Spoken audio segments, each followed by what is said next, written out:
Ég ætla að sýna hvernig við náum í Revit útgáfuna, nemendútgáfu. Þið fara inn á þessu síðu hérna sem heitir autodesk.com education og hérna linkur sem vísar okkur á fría útgáfu. Þið fáið 3 leyfi og hérna veljum við Revit. Og þið þurfið að vera búin að skrá okkur inn samt áður. Ok, við förum hérna í Personal Individual og við ætlum að velja Revit 2019 og þá fáum við bara Windows 64 og við ætlum að taka ensku útgáfuna.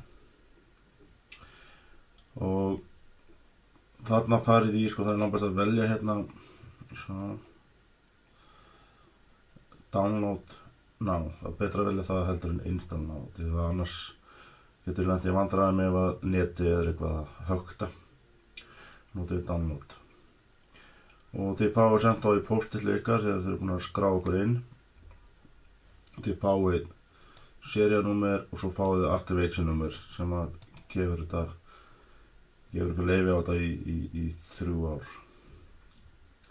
Þannig að prófið þetta, farið hérna í, veljið Revit 2019, ensku og Download Now og þá ætti að byrja,